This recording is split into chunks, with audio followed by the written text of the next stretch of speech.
불편한 진실에 대해서 좀 이야기를 하려고 합니다. 지금 우리가 살고 있는 이 지구 삶의 환경이 매우 위기를 넘어서 위태롭게 되어지고 있다라고 볼 수 있습니다. 저는 우리 삶의 환경 위기를 한 두 가지 생각을 했습니다. 하나는 인구 위기, 다른 하나는 기후 위기는 환경 위기다, 이렇게 생각이 됩니다. 인구 위기는 우리가 이미 느끼는 것처럼 저출산 고령화입니다. 합계 출산율이 계속해서 내려가다가 지금 0.6%가 됐습니다. OECD 37개 8개국 가운데 출산율 최저, 그리고 전 세계에서 가장 먼저 인구 소멸 국가 1순위가 바로 우리나라라는 것을 이미 통계에서 나오고 있습니다. 그래서 점점점 아래로부터 점점점 소멸되어지고 있죠.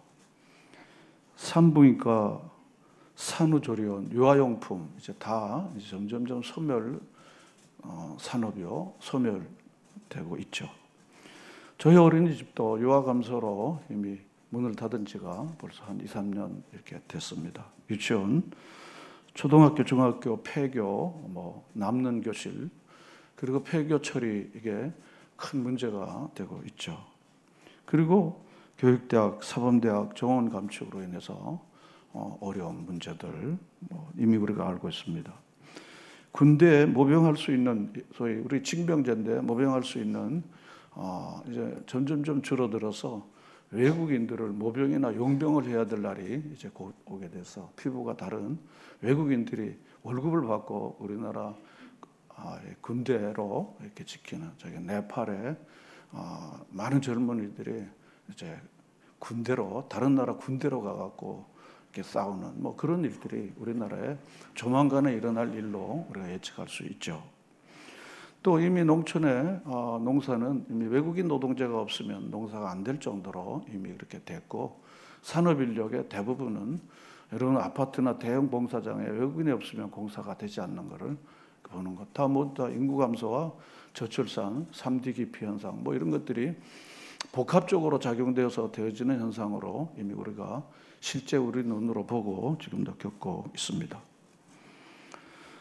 이와 같은 인구 감소 문제는 산업 전체의 경쟁력을 떨어뜨리고 우리가 이뤄놓았던 모든 산업과 우리의 모든 항편을 급속도로 떨어뜨리게 하는 중요한 요인인 것을 우리가 이미 알고 있습니다.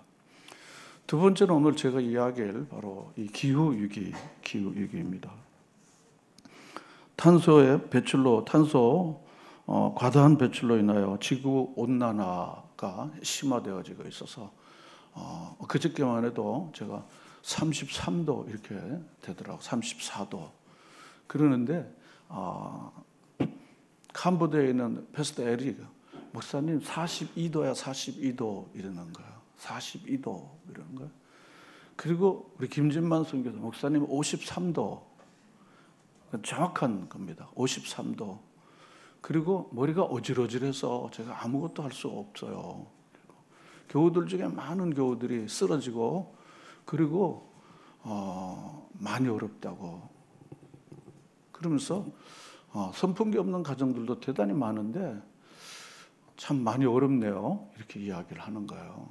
그러면서 선풍기를 좀 가정마다 하나씩 좀 공급하면 좋겠네, 그렇게 했는데 목사님 그것도 쉽지 않아요. 왜냐하면 전기가 없기 때문에 선풍기가 소용이 없어요, 이렇게 이야기를 하는 걸 들으면서 마음 한구석에 참 답답하며, 이런 인구 문제에다 우리 기후 문제는 불편한 진실입니다. 좀 피하고 싶죠. 왜냐하면 당장 우리가 사는데 특별히 애로가 있거나 당장 우리가 쓰러지거나 당장 굶거나 당장 넘어지고 그러는 거는 아니죠. 여러분, 지금 예배드리는 이 공간은 24도를 맞춰놨습니다. 그냥 딱딱하면 24도 되니까 예배드리는데 아무 문제가 없습니다. 여러분, 예배를 마치고 가면서 여러분 차에다가 미리 시동을 걸어 놓으면 시원한 상태로 여러분 집에 갈 수 있습니다. 여러분 집에 가자마자 아우 더워 그러면 딸깍 누르기만 하면 여러분이 원하는 온도를 맞춰놓고 대부분은 그렇게 지낼 수가 있습니다. 그게 우리는 소위 말하는 소위 기후 선진국으로 우리 소위 에너지 선진국에 속해 있기 때문에 별로 큰 문제나 애로가 없는 가운데 우리가 지내고 있죠. 물론 소위 말하면 에너지 빈곤층에 속해 있는 분들이 우리나라에도 적지 않게 많이 있기 때문에 물론 이분들도 많은 어려움이 있겠지만 전반적으로 제가 말씀드리는 것입니다. 그래서 점점점 이 탄소의 과다한 배출로 지구 온난화뿐 아니라 지구 열대화가 지금 이루어지고 있죠. 지구 온도가 점점 상승되어지는데 그 지구 온도가 상승되어질수록 북극과 남극의 얼음이 녹고 해수면은 증가하고 이게 기본적인 도식인 것을 여러분 다 알고 있습니다. 그러다 보니까 이제는 정치 난민이 아니라 기후 난민이 생겼습니다. 어느 환경학자가 발표한 자료를 보니까요. 지금 이 기후 난민이 2억 명 정도 주거지 상실이 예상된다 그랬습니다. 2억 명이요. 제가 아는 거는 태평양에 있는 작은 한 20-30만 명이 되는 이 섬나라가 대통령이 전 세계에다가 호소를 했어요. 해수면이 점점점 이렇게 상승되어지니까 해수면이 상승되어지니까 점점점 섬에 사람들이 주거 공간이 물로 차죠. 그리고 농사할 공간이 없죠. 그리고 오족 자원이 점점 소멸되어지니까 생존 근거가 점점 없어지니까 우리가 언젠가는 떠나야 되는데 그 나라에 소위 관리나 돈 좀 있는 사람들은 이제 기후난민으로 다른 나라에 갔는데 아무것도 없는 사람들은 갈 수가 없어요. 당장 그 나라 가려면 배를 타든지 비행기를 타야 되는지 배 탈 돈이 없고 비행기 탈 돈이 없는 거야. 또 그 나라가 가난한 사람들은 안 받아줘요. 소위 말하는 10만 불, 15만 불, 100만 불 있는 사람들만 소위 말하면 투자 이민으로 받지 아무도 못 배우고 그리고 가난한 사람들을 소위 말하면 어느 선진국이 거짓대를 이민자로 받아들이겠습니까? 그래서 호주 정부가 노 그랬습니다. 이게 바로 지금 우리가 직면하고 있는 지금 현실 그 자체 불편한 진실을 제가 이야기하는 거예요. 우리 사촌이나 우리 가족이나 우리 친구가 내 사랑하는 아들, 딸이 거기에 있지 않으니까 그건 남의 일이고 우리 일도 아닙니다. 제가 방금 말씀드린 것처럼 이렇게 딱 틀면 나오니까 우리는 그것에 대해서 아무런 생각을 하지 않아도 그냥 충분히 살 수 있어요. 바깥에 34도지만 집에서, 차에서, 그리고 커피숍에서, 식당에서 no problem, 문제 없습니다. 이게 바로 이제 오늘날 우리가 지금 직면하고 있는 삶의 환경을 제가 좀 말씀드린 것입니다. 따라서 동식물들이 멸종 위기에 많이 멸종됐고 지구 생태계는 급격한 지금 혼란과 변화를 지금 오고 있습니다. 인도 기상국은요, 인도는 이 우주에다가 우주 그 항공의 선진국입니다. 그런데 인도 기상대가 더 이상 기후 예측을 할 수 없다고 온 국민에게 선언을 했답니다. 왜냐하면 갑자기 53도도 가고 갑자기 45도도 가니까 이게 나라 체면이지 기상국이 체면이지. 그러니까 우리는 더 이상 예측할 수 없다는 거야. 하도 기상이변이 너무 심하니까 더 이상 할 수가 없게 됐다는 거야. 그러니까 우리의 과학이 결국은 이 기상이변을 예측할 수 없을 정도로 기상이변이 불규칙적이고 심화되어졌다는 것입니다. 하나님은 성경을 통해서 우리에게 누굴 믿고 어떻게 살아야 할지를 똑똑히 분명히 우리에게 가르쳐 주셨습니다. 다른 말로 하면 성경은 하나님을 믿고 구원받고 구원받은 자로 어떻게 살지에 대하여 분명히 말씀해 주신 것입니다. 그 많은 말씀 가운데도 하나님께서 세 가지 명령을 저는 주셨다고 생각해요. 첫째는 무슨 명령입니까? 문화 명령입니다. 다 창조하시고 사람을 창조하시고는요, 하나님께서 생육하고 번성하고 땅에 충만하라 그랬습니다. 이게 소위 말하는 문화 명령입니다. 문화 명령, cultural mandate라고 합니다. 문화 명령을 주신 거예요. 우리가 잘 생각하지 못하고 그리고 많이 무시하는 명령이죠. 두 번째는 자비 명령입니다. 이 자비 명령은 무엇인가 하면 작은 자 하나에게 한 것이 누구에게 한 것이라고요? 나에게 한 것이다 그랬습니다. 자, 여기를 보시고요. 시작부터 기도하시면 제가 설교에 큰 도움이 됩니다. 작은 자 하나에게 하지 않은 것이 누구에게 하지 않은 것이라고요? 나에게 하는 것이 하지 않은 것이다 그랬습니다. 나에게 하는 것이다. 그러니까 예수님께서는 작은 자 한 사람을 자신과 동일화했습니다. 동일시했습니다. 그러니까 작은 자는 바로 나다 그런 것입니다. 그리고 작은 자에게 하지 않은 것은 누구에게 하지 않은 것이라고요? 나에게 하신 것이다. 작은 자 하나에게 한 것은 누구에게 한 것이라고요? 나에게 한 것이라. 작은 자와 자기를 동일시한 것입니다. 걔네들 그렇게 말한 게 아니에요. 걔네들이 좀 불쌍하니까 좀 도와주라. 그러니까 내가 너무 어려우니까 날 도와주라. 그런 것입니다. 이 자비명령에 대해서 우리가 순전하게 받고 그리고 순종하는 일이 우리에게 끊임없이 지금도 이루어지고 있다고 저는 생각합니다. 세 번째로는 대유인 명령입니다. 소위 전도 명령, 바로 그레이트 커미션입니다. 가서 너희는 가서 모든 민족으로 제자를 삼으라 그랬습니다. 아버지 아들과 성령의 이름으로 세례를 주고 가르쳐 지키게 하라. 내가 세상 끝날까지 너희와 항상 함께 있으리라. 바로 이 명령입니다. 그래서 우리가 선교사를 파송하고 화요일이면 토요일이면 또 여러분 전도하자고 그러는 거야. 이게 주님 명령이니까 순종하는 거야. 하면 좋고 안 해도 괜찮고 하는 거는 그건 자기 선택사항이지만 명령은 뭡니까? 반드시 따라야 하는 거야. 자, 그런데 우리가 이 자비명령도 나름 지키려고 애쓰고 그리고 대유인 명령도 나름 지키려고 나름 애쓰고 있다고 생각합니다. 그런데 반면에 이 문화명령이 처음 주어진 명령인데도 불구하고 소홀히 여기는 면이 많다라는 생각을 가져요. 하나님께서 이 아름다운 자연을 다 만드시고 우리에게 사람들에게 그리고 잘 관리하고 잘 돌보라고 이 자연을 우리에게 맡겨주신 것입니다. 맡겨주신 것입니다. 이게 바로 우리의 삶이 우리의 환경인 것입니다. 나라가 평안해야 교회도 평안하고 우리 삶이 평안한 것처럼요. 이 자연은 바로 우리의 삶의 환경인데 이 자연이 정말 우리에게 좋은 친구로 계속 남아있고 우리가 자연을 잘 돌보고 살핌으로 자연과 우리는 상생, 공생의 관계로 가도록 된 거예요. 자연이 우리의 삶의 터전이요. 좋은 공기를 주고 햇볕을 주시고 그렇게 해서 이 자연과 함께 우리가 더불어 같이 친구로 지내는 겁니다. 근데 자연은 지금 더 이상 우리의 잘못 때문에 우리의 좋은 친구였고 우리에게 좋은 에너지, 좋은 식품, 먹거리를 공급해주던 이 자연은 더 이상 우리에게 좋은 친구의 자리를 조금 벗어나게 돼서 자연이 굉장히 우리에게 지금 어려움을 끼치는 상황에 이르게 된 겁니다. 그래서 모자를 써라, 뭐 씌우고, 뭘 크림을 발라라, 또 뭐는 먹고 뭐는 먹지 말라, 뭐 계속 이게 왜냐하면 이 자연이 우리에게 리액션으로 주는 게 무엇인가 하면 우리가 자연에게 탄소를 계속 주니까 결국은 자외선 지구 환경 전체가 해서 우리에게 굉장히 그 나쁜 결과를 우리에게 준 것입니다. 가령해서 여러분 어항에 있는 물고기를 한번 생각해 보십시오. 이 물고기를 잘 키우려면 어떻게 해야 됐습니까? 어항을 어떻게 해요? 정기적으로 어떻게 해야 될까요?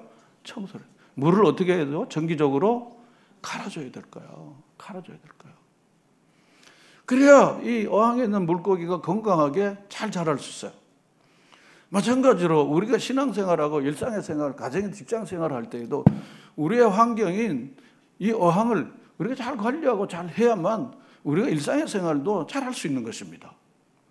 여러분 어릴 때 우리 생각해봐요. 저는 우리 아버지 어머니가요. 야 세수하러 도랑에 갔다 와 세수하라고. 도랑물에 가갖고 세수 다 하고 그때 빨래 다 하고 그리고 온 거야.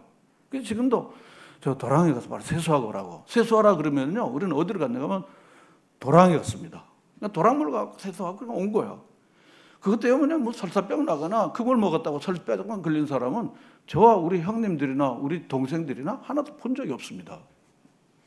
지금 누가 도랑물에 가서 세수하라고 그렇게 했습니까?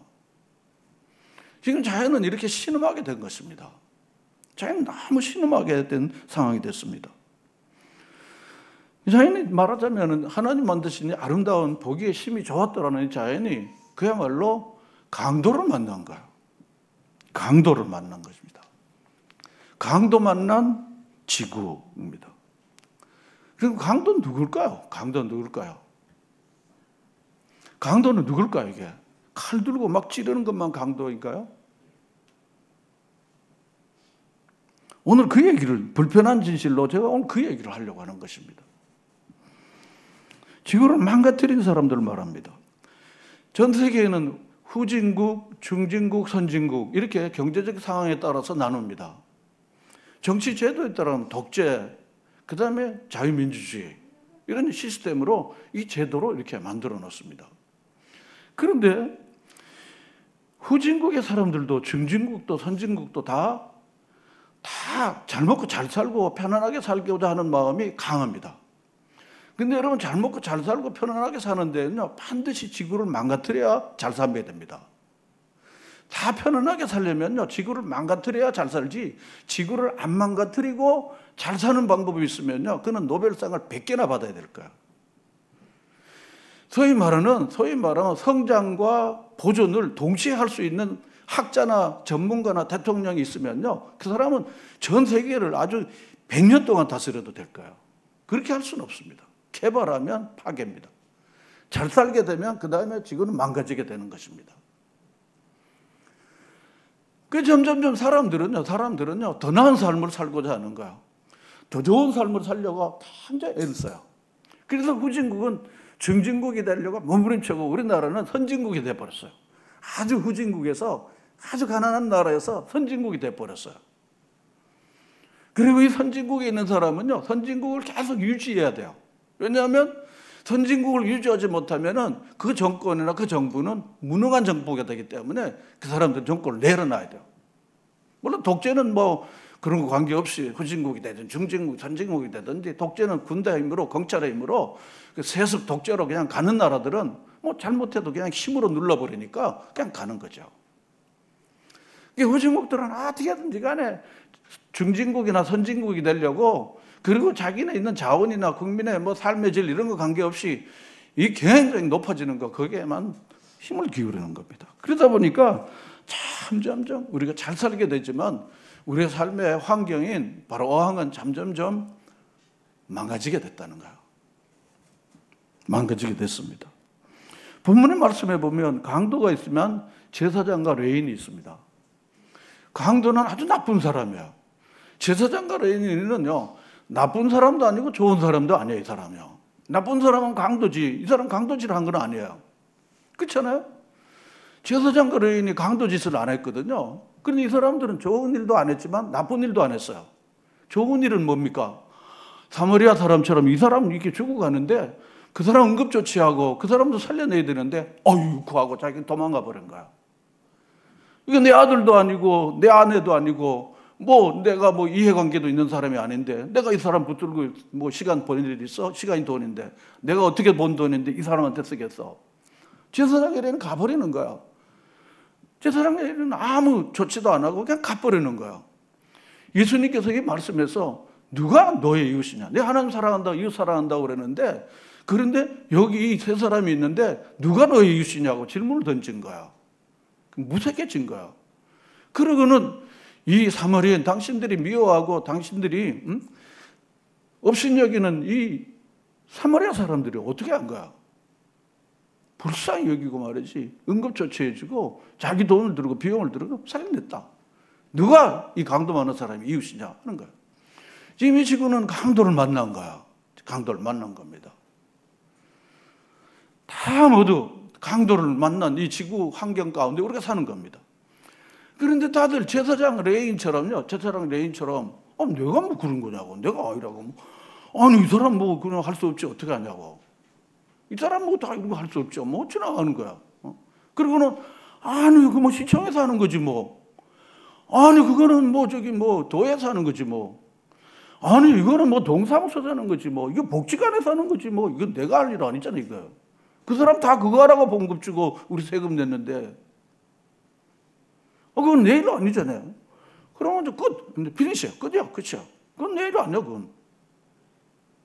제사장 레인이 바로 그런 것입니다. 보고도 양심이 마비되고 안 본 것처럼 그냥 가버리는 거야. 한번 가는 거야. 무뎌진 양심은요, 오랫동안 무뎌지지 깨어나기가 정말 어렵습니다. 그래서 어른들이 무뎌진 양심을 깨우는 역할을 잘 해야 됩니다. 교회가 무뎌진 양심을 깨우는 일을 계속해야 됩니다. 부모가 안 깨어 있으면 자녀들은요, 안 깨진 양심으로 그냥 그렇게 사는 겁니다. 야, 그런 게 아니다. 이렇게 일깨워주지 않으면요, 그냥 그게 세습이 되는 거야. 악한 것도 세습이 되는 거야. 그건 네 일 아니다. 네 일 아니다, 그거. 너는 교회만 열심히 다니면 되고, 예수만 잘 믿으면 되지. 뭐 그런 건 네 문제가 아니야. 그건 시청에서 하고 복지관에서 하는 거지. 그거는 그 환경 지킴이 이런 사람들이 하는 거지. 네가 할 일이 아니야. 그 사람들 다 우리 세금 내갖고 월급 받고 하는 사람, 그 사람들이 하는 거야. 바로 이 제사장과 레위인이 바로 그런 겁니다. 난 지금 예배 인도하러 가야 되고 예배 인도하러 가야 되는데 가서 빨리 가야 되는데 내가 이 사람 붙들고 있다가 내가 가면 되는 거야. 지나가 버리는 거야. 지나가는 겁니다. 지금 우리는 이와 같은 식의 생각을 갖고 있기 때문에 골든타임을 지금 놓쳐버렸습니다. 1990년대 파리 협약이라는 거를 유엔 기후환경 협약이라는 거를 모여서 했어요. 그래서 2010년도에 지구 온도를 1.5도 이하로 낮추자. 그런 협약을 한 거야. 협약을 한 겁니다. 대부분 탄소 배출이 높은 순위에 있는 나라들이 모인 거예요, 그게. 그러니까 후진국 이런 나라들은 산업이 없기 때문에 탄소를 많이 배출할 일이 없어. 자동차가 별로 없잖아요. 자전거를 타니까. 동남아 나라들 가보면 자동차가 별로 없어요. 물론 점점 많아지지만은 되게 오토바이나 혹은 자전거를 많이 탑니다. 자동차를 살려면 관세도 비싸고 그래서 웬만하면 자동차를 타기가 어렵습니다. 그러나 OECD 국가나 우리나라만 해도 한 집에 한 대, 두 대는 예사니까 그러니까 탄소 배출이 엄청 많아지는 거야. 대중교통, 그냥 내 차로 가지 편하게 가는 거야. 그리고 기름값, 자동차세 아마 별로 문제 없습니다. 그래서 결국은 이런 나라들이 계속해서 탄소 배출을 우리가 줄이자. 그래서 탄소 제로로 가자. 안 되는 거야. 골든타임을 넘어갔습니다. 마치 심혈관 질환이 있는 사람들이요. 병원 가까운 데 살아서 30분 이내에 응급실로 도착해야 산다. 그런 거 알잖아요. 빨리 응급조치하자. 그런 거 다 알잖아요. 지금 그런 상황에 처한 것입니다. 그래서 다시 말로 2050년에 탄소 제로 중립으로 하자. 그런데 지금 배출되는 탄소는요, 제가 찾아본 바에 의하면요, 배출되는 이 탄소량이 420억 톤이라고 합니다. 420억 톤인데 저는 얼마인지 몰라. 그냥 자료만 이야기하는 거예요. 420억 톤인데 소위 말하면 산림이나 이 지구가 이걸 흡수할 수 있는 용량을 훨씬 더 초과했다는 겁니다.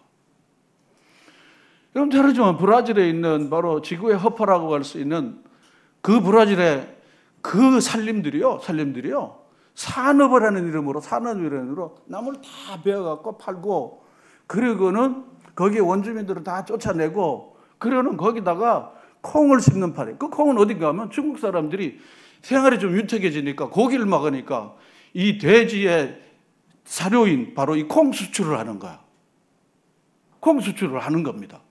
그래서 이런 악순환이 계속 되는 거야. 인도네시아, 우리나라 목재의 자급률이 15%라고 합니다. 그럼 85%는 다 나무가 오는데, 나무로 쓰는데, 그러면 거기서는 돈이 당장 필요하니까 지구의 허파는 그 너들이 허파로. 그럼 나무를 다 캐갖고 파는 거야. 나무를 다 캐갖고 파는 겁니다. 그럼 더군다나 이 탄소를 흡수할 수 있는 산림 자원들은 점점 줄어들고, 그리고 점점 탄소 배출은 많아지고, 세계적으로 온실가스 배출량이 한 나라당 한 4.4톤 정도 된다고 합니다. 우리나라는요, 11.8톤으로 세계의 7위라고 합니다. 그러면서 기후환경을 생각하는 사람들은 우리나라가 기후악당국이라고 이렇게 이야기를 하더라고요. 기후악당국이라고. 자, 그러다 보니까 지금은 지구온난화가 아니라 지구 열대화가 됐습니다. 열대화가 됐습니다.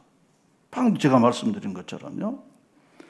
그런데 문제는 제가 말씀드린 것처럼 우리는 살만한 나라가 됐습니다. 세계 10대 나라가 되어갖고 우리는 살만한 나라가 됐기 때문에 그렇게 더워서 죽을 아주 그런 게 없습니다. 그렇습니다. 해변에 오면 지금 24도 시원한 겁니다. 조금 추워요. 또 그러지. 여러분 조금 걷지만요. 커피숍에 가면 시원해요. 여러분 집에 가면 시원해요. 여러분 차 타면 시원해요. 좀 일하지만요. 언제나 시원한 환경을 우리가 누릴 수가 있습니다. 그럼 어디든지 간에 지금 에어컨 기사 찾기가 어려워졌어요. 왜냐하면 다 집마다 다 다르니까. 집마다 수리하니까 그만큼 다 이미 일상화됐다는 것입니다. 옛날 선풍기가 일상화됐다면 에어컨이 일상화된 것입니다. 그래서 에너지 빈곤층이 많은 후진국에는 외부는 50도, 집안은 40도 이런 겁니다. 주거 환경도 굉장히 나쁘고. 그러나 에너지 부유층이 있는 곳에 사는 사람들은 외부 온도는 높지만은 실내 온도는 자기 마음껏 되는 거야. 18도 해도 좋고 21도 해도 좋고 24도 해도 좋고 25도도 좋고 자기 마음대로 이제 할 수 있는 거야. 왜냐하면 이것만 딱딱딱 누르면 되는 거니까요. 특별히 많이 노동하거나 땀 흘릴 일이 없습니다. 이것만 딸깍 하면 되는 겁니다. 그리고 전 세계적으로 전기세, 물세 싼 나라가 우리나라입니다. 그러니까 물수도 써도 별로 문제가 많이 올렸지만 그래서 전 세계로 싸요. 우리 이준현 선교사님이요. 4인 가정에 선교사가 먼 돈이 있어요. 그런데 전기를 아껴도 매달 10만 원 정도 전기세가 나와요. 그게 비싸요. 이준현 선교가 많이 쓰겠어요? 안 써요. 안 써요. 어느 교회 출신인데. 어디 막 쓰겠어요. 돈도 없고 그래서 쓸 수가 없죠. 그러니까 우리나라가 이처럼 싼 겁니다. 전기세도 지난번 유가 상승으로 좀 올랐지만요. 전세적으로 쌉니다. 전 비교했기 때문에. 정확하게 해결하는 겁니다. 그러다 보니까 물 쓰는 거, 물수도 쓰고 전기 쓰는 것도 다 켜놓고 댕겨도 별로 그렇게 어렵죠. 그게 100만 원 떨어지면요. 다 끄고 가죠. 또 사람들은요. 눈먼 돈에 대해서 내 거 아닌 거는요. 그냥 쓰는 잘못된 습관들이 있어요. 자기도 막 쓰지만요. 공공 건물은요. 그냥 막 쓰는 거예요. 그냥 켜놓고 막 갑니다. 자, 그러다 보니까 에너지 부유층이 편한 소비로 에너지 빈곤층이 고통을 가중되게 된다는 거예요. 아까 말했던 바로 기후 난민이 생기게 되는 거예요. 탄소 배출이 점점 많아지니까 해수면이 증가되어지고 그러니까 살 땅을 잃어버리는 거예요. 여러분 방글라데시에 한 번 여름에 폭염과 폭우가 오면요 3,000명 죽는 건 예사예요. 그 나라에 무슨 탄소를 배출하겠습니까? 제가 그 나라는 얕보고 얘기하는 게 아니에요. 그건 지표로 얘기하는 겁니다. 지표로 얘기하는 겁니다. 그러니까 에너지 선진국들이 막 떼는 것 때문에 에너지 후진국인 이 나라 사람들이 소위 말하면 주님이 사랑하는 이 가난하고 어려운 사람들이 큰 고통을 당하는 거예요. 이게 폭염과요. 폭우는 누구로부터 탄소의 과다한 배출로 생기는 거라는 것은 그건 가장 기본적인 ABC입니다. 그리고 그런 가난한 나라 사람들도요. 우리도 좀 부자가 돼갖고 팡팡 떼고 싶다고 이렇게 생각합니다. 그러니까 생각이 잘 안 돼 있는 거야. 우리도 그냥 좋은 차 타고 빵빵 댕긴다고 그런다는 거예요. 그게 인류 전체를 망가뜨리고 지구를 파괴하는 어리석은 행동이라는 생각을 가져보질 않는 거예요. 왜냐하면 그게 한이 들려가지고. 우리도 선진국처럼 에어컨 빵빵 틀고 그리고 차 좋은 차 타고 빵빵 거릴 거야. 막 그러는 거야. 그게 얼마나 잘못된 지구를 파괴하는 지구를 망가뜨리는 강도 짓이라는 것을 그걸 잘 알지 못하고 하는 것입니다.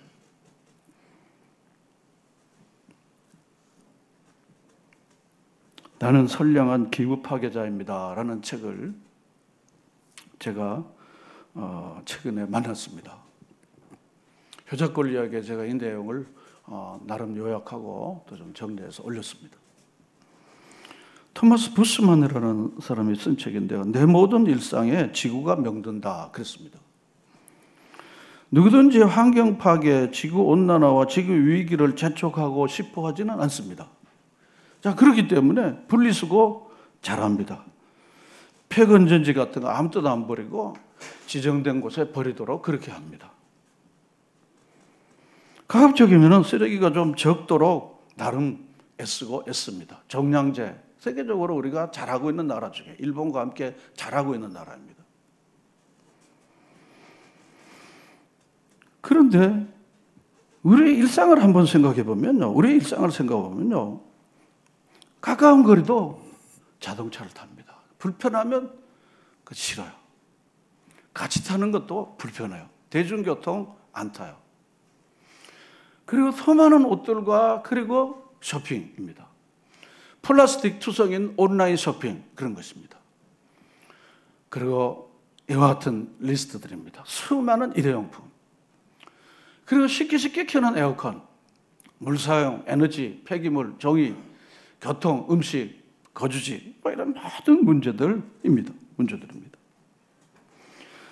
그래서 결국 우리는 착한데, 나름대로 성실한데 기후를 파괴하는 생활 방식을 우리는 여전히 갖고 있다는 것입니다. 이 저자가 제목을 너무 잘 붙인 거예요. 나는 선량한 기후 파괴자입니다. 선량하거든요. 악의도 없어요. 강도 짙은 거지만 기후 위기를 초래하는 행동을 의례적으로 한다는 것입니다. 참여의 기도를 우리 같이 한번 하도록 하겠습니다. 우리 스크린에 올려 있는 것을 보시면서 하도록 하겠습니다. 우리는 허락된 것 이상으로 지구 자원을 사용하며 지구가 지속 불가능한 상태가 된 것을 알기에 회개의 기도를 드립니다. 주님, 우리가 창조 때 세우신 경계를 넘어 재생 가능한 것보다 더 빨리 지구 자원을 사용하여 우리 모두 함께 탄식하고 함께 고통을 겪고 있습니다. 주님, 우리의 생활 방식이 자연이 정화되거나 재활용할 수 있는 것보다 더 빨리 쓰레기를 버리고 있어 우리 모두 함께 탄식하고 함께 고통을 겪고 있습니다.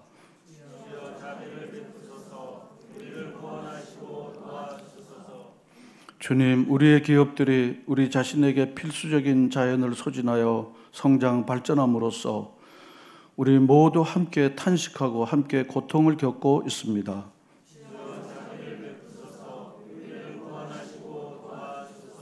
주님, 우리가 예로부터 내려오는 생명을 존중하는 삶의 지혜를 잃어버리고 창조 세계에 손상을 입혀 우리 모두 함께 탄식하고 함께 고통을 겪고 있습니다. 주님, 우리가 일상에 깨어있지 않아 많은 탄소를 배출하여 가난한 이웃과 후손들 그리고 피조물에게 해를 끼쳐 우리 모두 함께 탄식하고 함께 고통을 겪고 있습니다.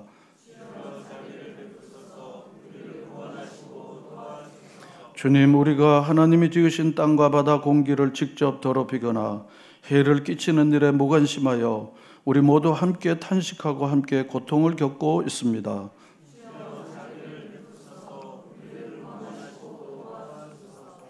주님, 우리가 지금껏 대기 중에 탄소 배출을 줄이는 탄소 중립의 노력을 미루어 왔기에 우리 모두 함께 탄식하고 함께 고통을 겪고 있습니다.